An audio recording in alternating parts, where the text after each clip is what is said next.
Grandmaster invites Black Maid to play chess as a joke, but instantly regrets it after her first move.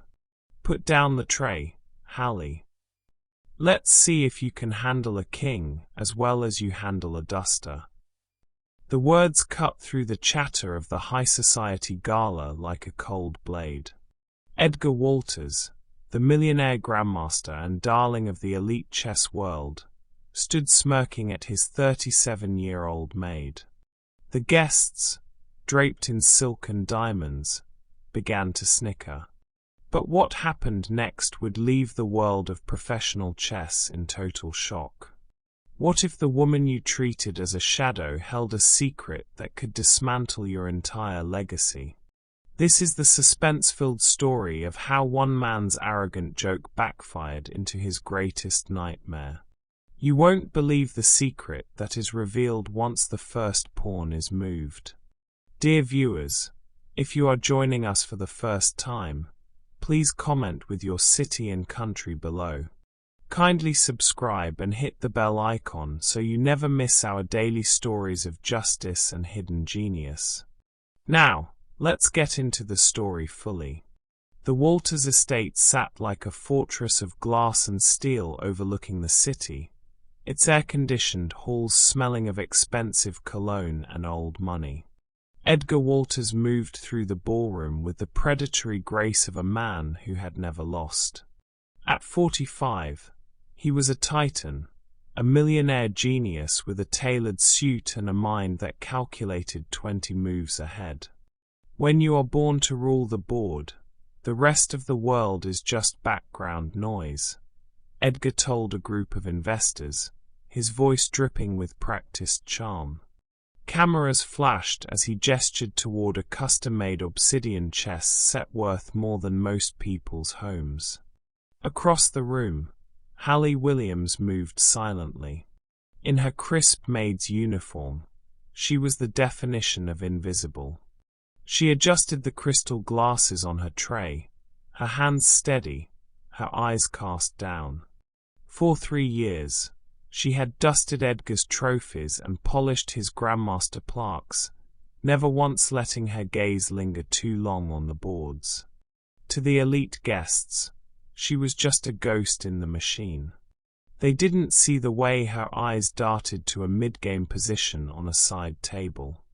They didn't see the way her fingers twitched as she realized the player had missed a forced mate in 4. Hallie. Edgar's voice boomed, stopping her mid-stride. He was surrounded by his inner circle, holding a glass of vintage champagne. Our guests are bored of hearing me talk. They want to see a demonstration of accessibility. He pointed a finger at the chair opposite his obsidian board. Put down the tray. I'll give you a month's salary if you can survive 10 moves against me. It'll be a bit of fun, a king versus a kitchen hand. The room erupted in laughter. Hallie's jaw tightened. She looked at the board, then at Edgar. She saw the same privileged spoiled teen, who had thrown a tantrum decades ago when a little girl from the wrong side of the tracks had cornered his king in a community center basement. He didn't recognize her. He had suppressed the memory of the only person who had ever truly beaten him. I don't need the money, Mr. Walters, Hallie said, her voice low and resonant. The crowd gasped. Edgar's smile turned sharp, almost dangerous. Oh, then play for the sport of it. Or are you afraid the board is too complicated for someone who spends their day with a vacuum? If you want a game, Hallie said, setting her tray down with a definitive clack that silenced the room, I accept. But we play by my rules. No handicaps. No mercy. The atmosphere in the room shifted instantly. The joking stopped. Someone pulled out a phone to live stream the millionaire versus the Maid. It was the perfect viral moment, until Hallie sat down. As she reached out to move her first piece, the air in the room seemed to vanish. There was no hesitation in her hand, no fear in her eyes. Edgar Walters thought he was about to put on a show for his friends.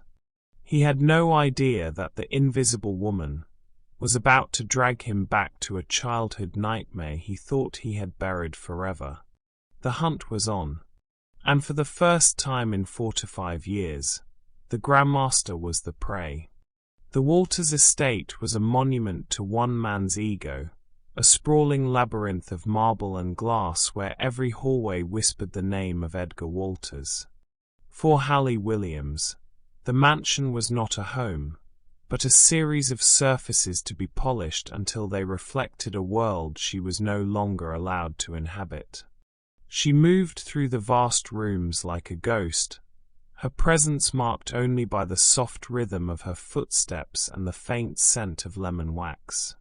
To Edgar, she was merely a component of his comfort, as essential and as unremarkable as the thermostat or the heavy velvet curtains that kept the world at bay. Edgar lived his life as if it were a permanent victory lap. At 4 to 5, he possessed the sharp, restless energy of a man who believed he had solved the puzzle of existence. His morning ritual was a performance of self-inflicted brilliance. He would sit in his sun-drenched library, nursing an espresso, while he dismantled the world's most complex chess puzzles on a tablet.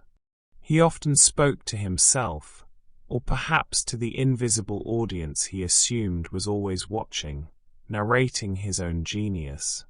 "Elementary," he would mutter, flicking a digital knight across the screen. "They play as if they are afraid of the dark." Hallie would be there, drifting into the room to clear his tray or dust the shelves of leather-bound trophies that lined the walls. She kept her eyes low, focused on the dust motes dancing in the light, but her mind was always on the board.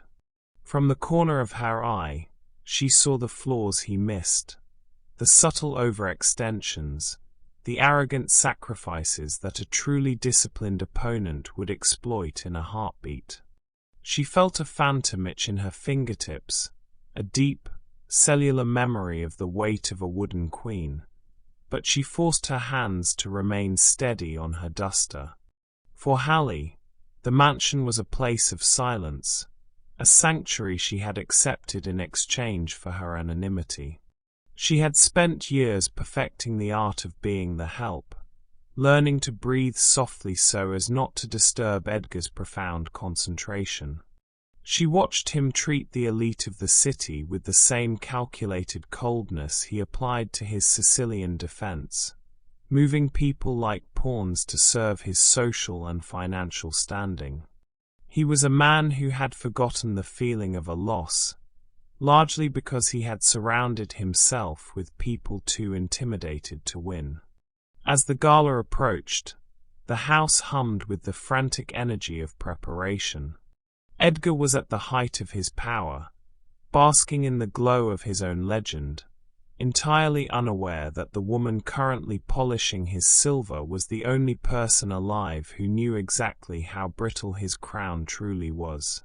She was the shadow in his peripheral vision, the silent witness to his vanity, waiting for the moment when the game would finally begin again. The atmosphere in the grand ballroom shifted from celebratory to predatory the moment Hallie's fingers released the silver tray. It settled onto a side table with a final, echoing chime of crystal against metal, a sound that signaled the end of her invisibility. As she crossed the floor toward the obsidian chess set, the high society guests parted like a sea of silk and wool, their hushed whispers following her like a trail of smoke. Edgar sat enthroned in his high-backed velvet chair, his legs crossed with the casual elegance of a man who believed he was inviting a lamb to a feast. He gestured toward the empty seat opposite him, his eyes glimmering with a cruel, expectant light. Hallie Saturday. She did not smooth her uniform or adjust her posture to suit the room's judging eyes. She simply sat, her spine a straight line of tempered steel, her hands resting calmly in her lap. The contrast was a sharp intake of breath for the spectators. The millionaire in his thousands of dollars of tailoring and the maid in her polyester blend, separated by 6 to 4 squares of polished stone. Edgar reached out, his manicured hand hovering over his pieces with theatrical slowness. He chose to play white, a privilege he took without asking, and with a smirk that didn't reach his eyes, he flicked his king's pawn forward 2 squares. It was the most standard of openings, a textbook move designed to test a novice's basic understanding. "I'll keep it simple for you, Hallie," Edgar remarked, his voice carrying easily to the back of the silent room. "We wouldn't want you getting a headache before the 4th move." A few of his associates chuckled, the sound brittle and hollow in the sudden tension. Edgar leaned back, his thumb tracing the rim of his champagne flute, waiting for the confused hesitation he was certain would follow. He didn't get it. Hallie didn't even pause to analyze the board. She didn't need to. The geometry of the game lived in her marrow, a language she had spoken long before she had ever learned to be silent in the presence of men like him. Her hand moved with a fluid, haunting precision, a ghost of the prodigy she had once been. She mirrored his move, her black pawn clacking against the board with a resonance that seemed to vibrate through the floorboards. The sneer on Edgar's face faltered, replaced by a momentary shadow of confusion. It wasn't just the move, it was the way she made it.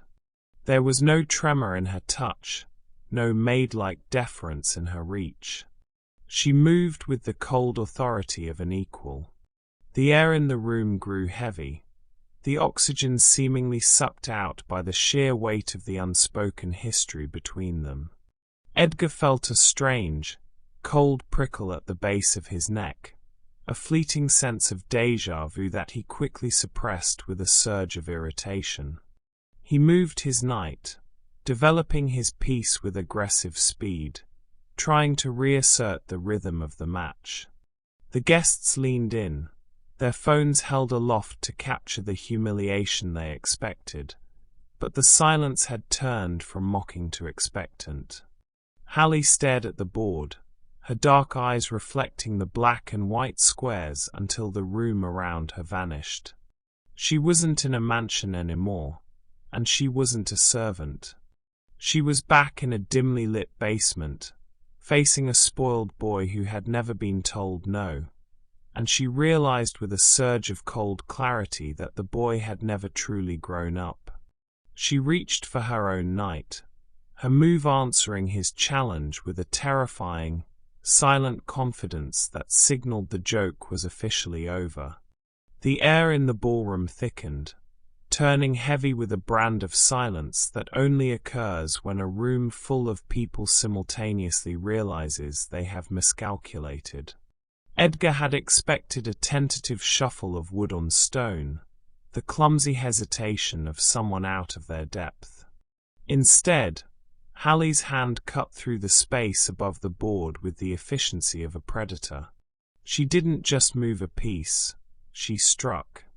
With a sharp, decisive snap, she deployed an unconventional, aggressive pawn thrust that ignored the standard defensive lines Edgar had invited her into.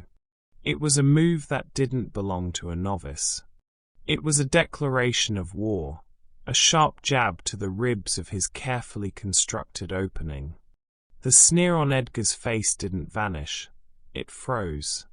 His champagne glass stayed halfway to his lips as his eyes locked onto the board, tracing the lines of force Hallie had just created. The joke match had suddenly developed a jagged edge. Behind him, a few of the younger masters in the crowd leaned forward, their brows furrowing in unison. They recognized the geometry of that move. It was a ghost of a variation that hadn't been seen in top-level play for years, a high-risk, high-reward gambit that required nerves of tempered steel to execute. Hallie didn't look up to see his reaction. She sat with her hands folded, her face a mask of granite, though her heart hammered a rhythmic cadence against her ribs. For 3 years, she had been a shadow in this house, absorbing the insults and the invisible status of a servant. But as the clock ticked in the silence of the room, she felt the maid skin sloughing off. In its place was the girl who had once made grown men weep over a checkered board in a dusty Detroit community center. "A lucky lunge," Edgar finally muttered, his voice a fraction higher than it had been a moment ago. He set his glass down on the side table with a hand that wasn't quite as steady as he wanted it to be. He tried to laugh, but it came out as a dry, forced bark. "I see you've been watching the games while you polish the furniture, Hallie. But chess isn't a game of luck. It's a game of consequences." He moved his bishop, attempting to pin her knight and restore order to the chaos she had unleashed. It was a move designed to bully, to remind her of the hierarchy he believed governed the world. But as soon as his fingers left the piece, Hallie countered. She didn't pause. She didn't calculate. She simply knew. Her response was even more aggressive than the first, a daring sacrifice that left her queen's side exposed but created a lethal, invisible pressure toward Edgar's king. The room went absolutely cold. One of the investors in the front row whispered a curse under his breath. Edgar felt a sudden, sharp bead of sweat break out at his hairline. This wasn't the play of a hobbyist. The way she handled the pieces, the economy of her motion, and the sheer audacity of the position she was building felt like a physical weight pressing against his chest. A terrifying, long-buried memory flickered in the back of his mind, a memory of a cold basement, a flickering fluorescent light, and a young girl who had dismantled his ego move by move while his father watched in shamed silence. He looked at Hallie's hands, reddened by cleaning chemicals but moving with the grace of a concert pianist, and for the first time, Edgar Walters felt the cold, creeping sensation of regret. He had invited her to this table to humiliate her, to prove his superiority to the world. But as he stared at the board, he realized with a jolt of pure panic that he had done something far more dangerous. He had invited a shark into his pool, and he had just seen the first flash of her teeth.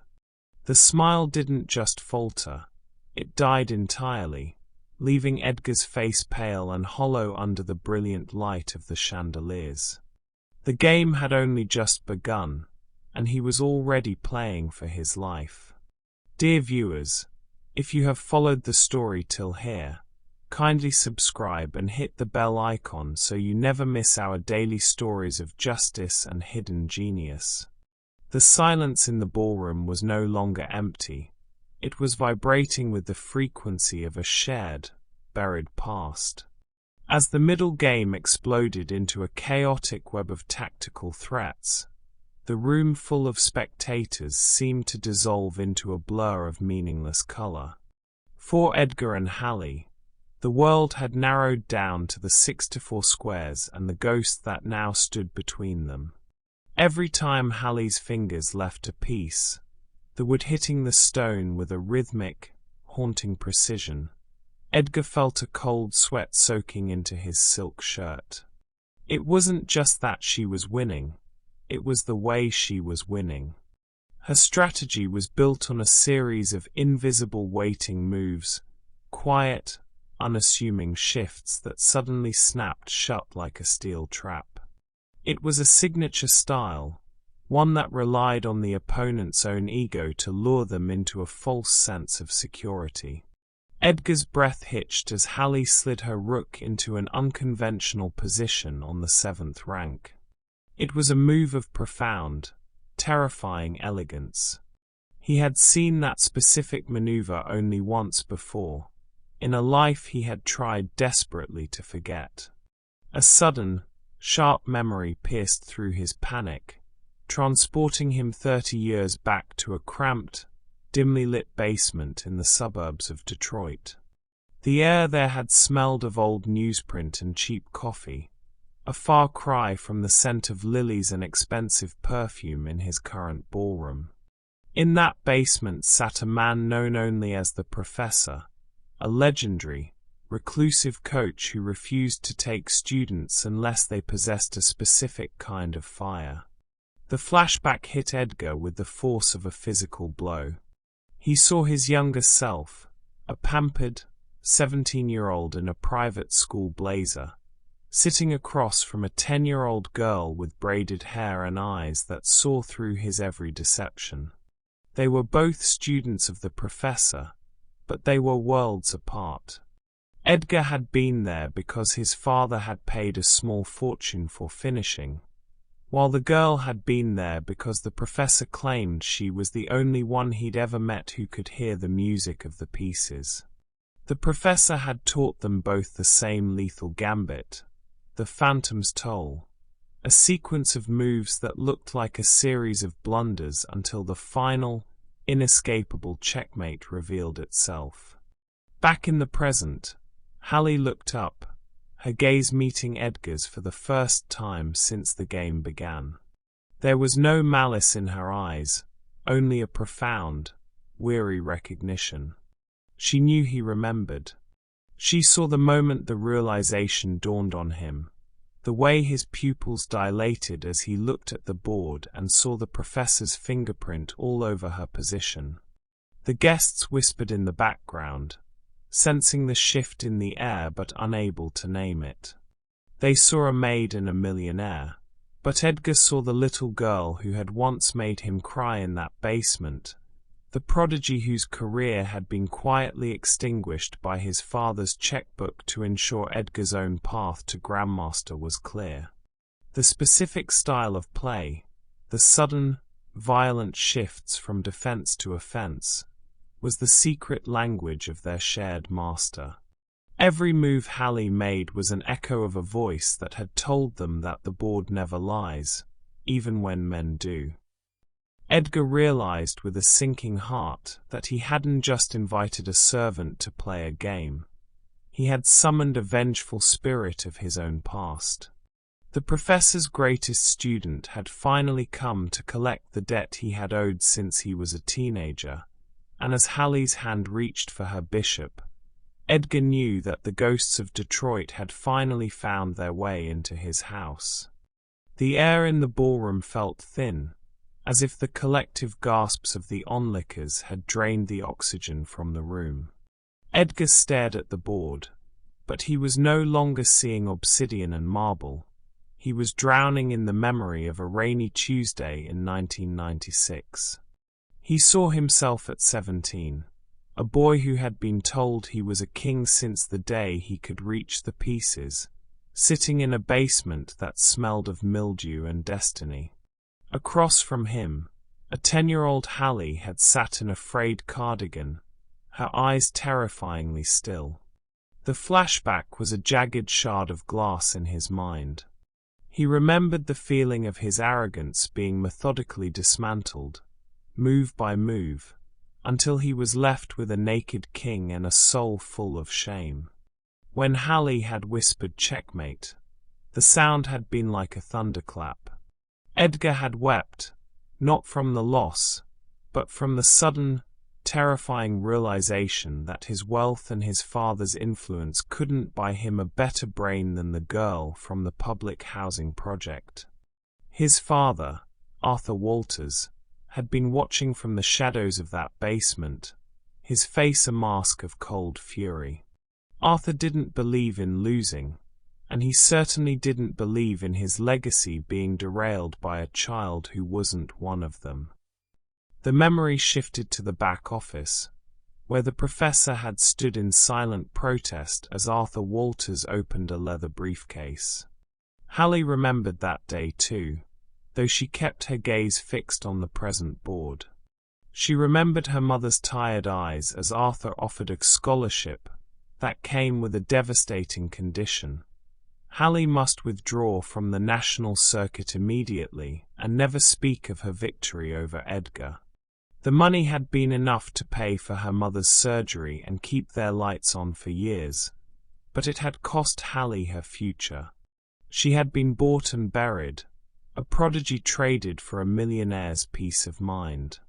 She had spent the next 2 decades watching Edgar's face on the news, wearing the titles she knew belonged to her, while she moved from one service job to another, her genius hidden behind a mop and a duster. Now, as Edgar looked from the board to the woman he had treated like furniture for 3 years, the magnitude of his father's sin, and his own, crashed down on him. He had convinced himself that he was the best because the only person who could prove otherwise had been paid to vanish. Hallie's hand hovered over her queen. She wasn't just playing a game. She was exhaling 30 years of suppressed brilliance. The room was silent, the guests sensing a shift in reality they couldn't explain. Edgar's face was the color of ash. He realized that the maid had never actually been his employee. She had been his jailer, the silent keeper of the truth he had spent his life running from. The $100 joke had backfired with a cosmic irony. He had invited the one person in the world who could shatter his identity to sit at his table. And as Hallie finally made her move, the privileged, spoiled teen inside him felt the walls of his kingdom beginning to crumble. The debt was no longer a secret, and the interest was about to be paid in full.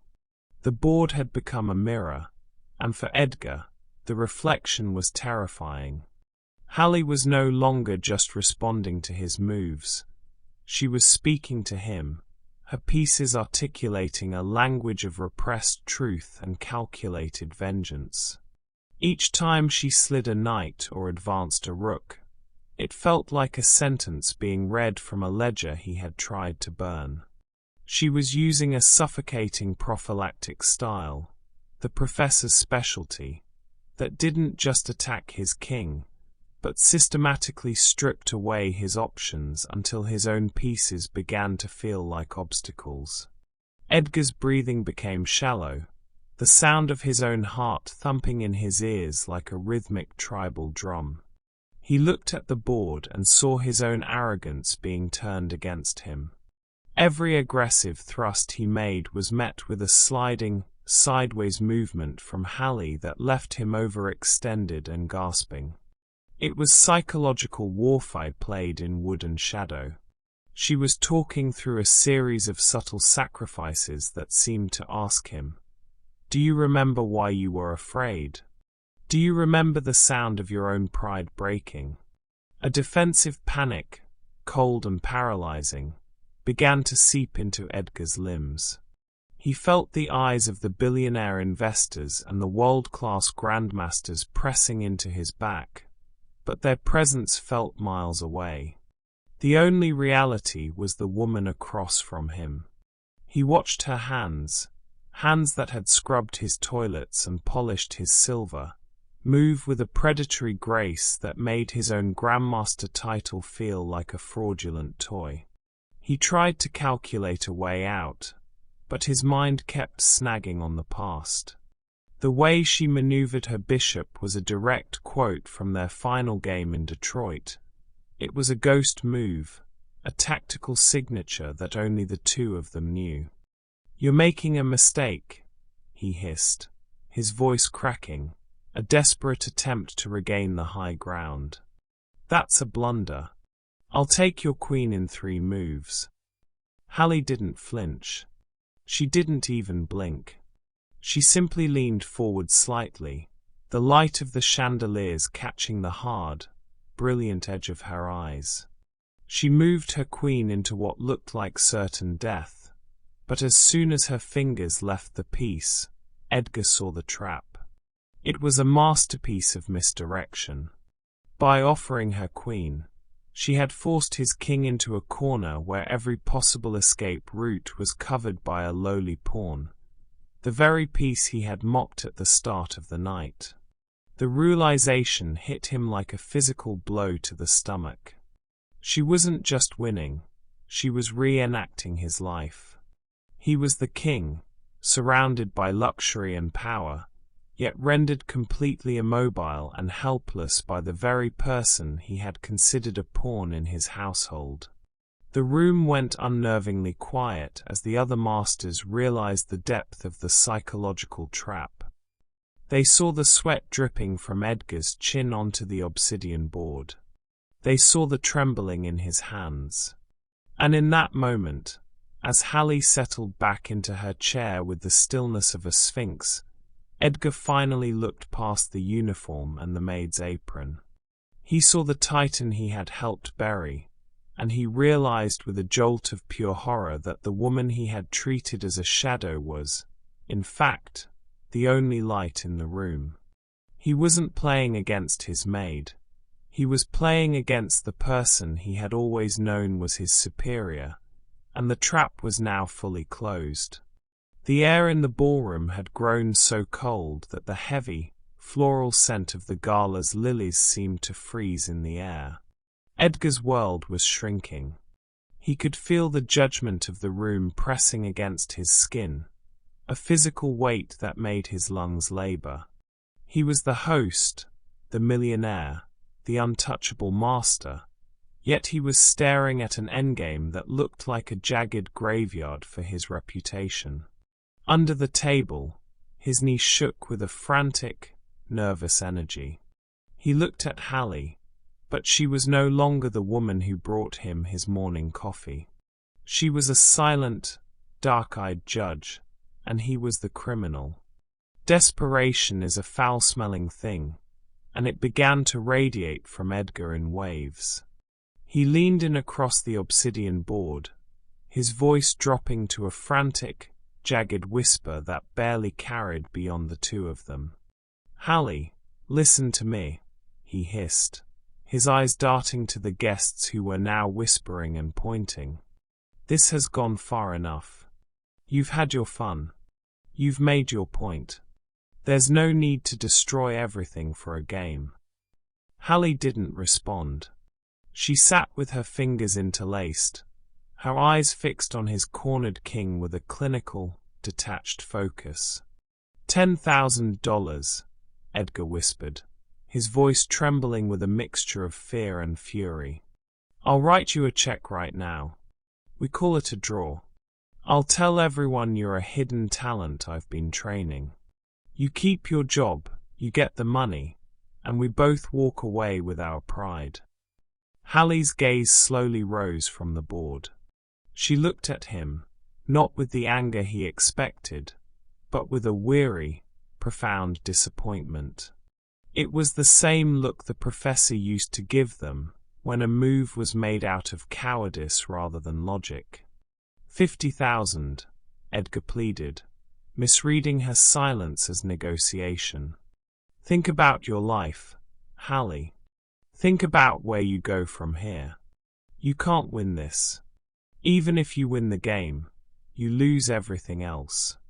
Just agree to a draw. One move. We shake hands, and the money is yours." For the first time since the game began, Hallie spoke. Her voice was quiet, but it carried a weight that seemed to flatten the room. "My father used to say that some things are too expensive to buy, Edgar. You and your father thought you bought my life 30 years ago, but you only bought my absence." She reached out, her hand hovering over her rook. "I didn't come to this table for your money. I came to finish a game that was interrupted." The rejection hit Edgar like a physical blow.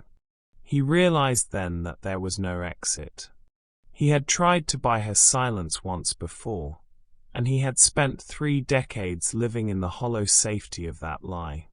But Hallie was no longer the 10-year-old girl who needed to keep the lights on. She was a woman who had reclaimed her own soul.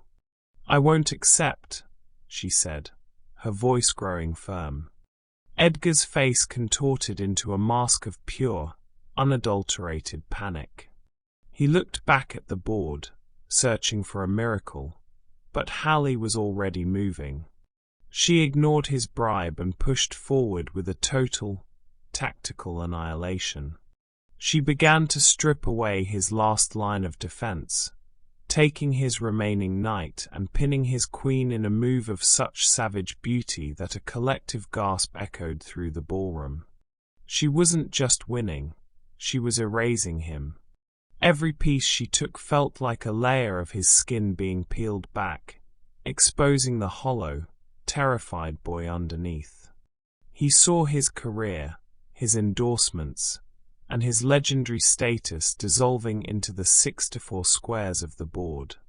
He had offered her a fortune to save his face, but Hallie Williams was showing him that there is a level of excellence that cannot be negotiated with.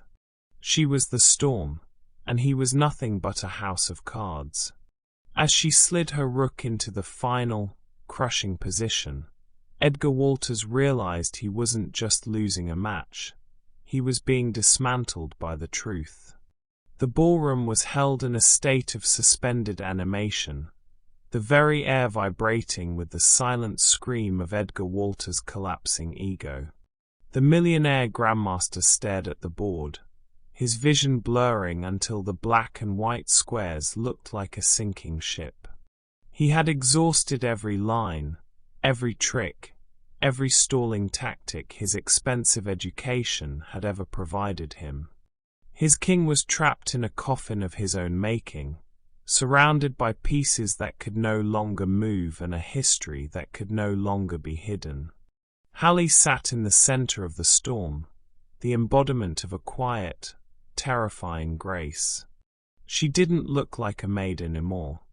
The polyester of her uniform seemed to transform into the robes of a sovereign, her stillness commanding more respect than all of Edgar's millions ever could.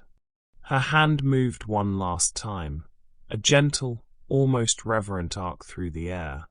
She picked up her queen and placed it on the board with a soft, final thud that echoed like a gavel in a courtroom. "Checkmate," she said. The word was not a taunt. It was a fact.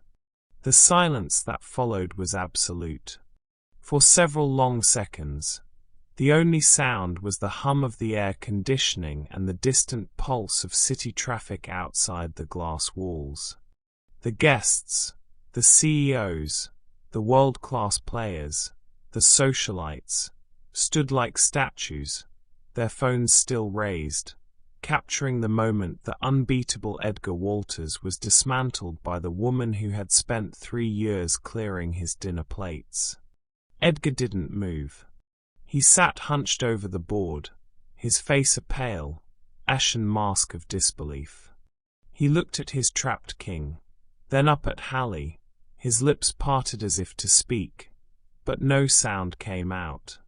The brilliance of his career, the carefully curated image of the untouchable genius, had been stripped away in public, leaving nothing but a hollow man who had been outplayed by the very truth he had tried to bury. He was speechless, not just because he had lost a game, but because he had finally seen himself for what he was, a man who had been holding a seat that never belonged to him. Hallie stood up. She didn't wait for the applause that began as a hesitant ripple and grew into a stunned roar. She didn't look at the cameras or the investors who were already whispering about the discovery of the decade. She simply smoothed the front of her apron and looked down at Edgar. For the first time, she wasn't looking up from a position of service. She was looking down from the height of her own reclaimed power. "You can keep the $100, Edgar," she said quietly, her voice cutting through the rising noise of the room. "And you can find someone else to polish your trophies. They were always a bit too dusty for my taste." She turned and walked away, her head held high, moving through the crowd that parted for her with a new, frantic kind of reverence. She left the obsidian board, the millionaire's shame, and the service tray behind. As she pushed through the heavy oak doors of the mansion and stepped out into the cool night air, she felt the weight of 30 years of silence lift from her shoulders. Behind her, in the glowing heart of the estate, a Grandmaster sat in the dark of his own making. But out here, under the vast and open sky, the Queen was finally free. The iron gates of the Walters estate hissed shut behind Hallie for the final time, the sound of their locking mechanism serving as the period at the end of a long, suffocating sentence. She stood on the sidewalk, the humid night air smelling of rain and asphalt, a scent far sweeter than the sterile lilies of Edgar's ballroom. In her hand, she clutched a small bag of personal belongings, but her real fortune was invisible. She carried the weight of a 30-year-old secret that had finally been exhaled, and the quiet satisfaction of knowing that, while Edgar sat paralyzed by his own reflection, she was finally moving forward. The video of the match had gone viral before she even reached the subway, the headline "The Queen of the Mansion" flickering across thousands of screens. But Hallie didn't seek the spotlight of the professional circuit that had once rejected her. She had lived in the shadows long enough to know where the light was truly needed. Using the modest savings she had painstakingly tucked away during her years of service, supplemented by the sudden, overwhelming interest from sponsors moved by her story, she didn't buy a penthouse or a sports car. Instead, she returned to the neighborhood that had raised her.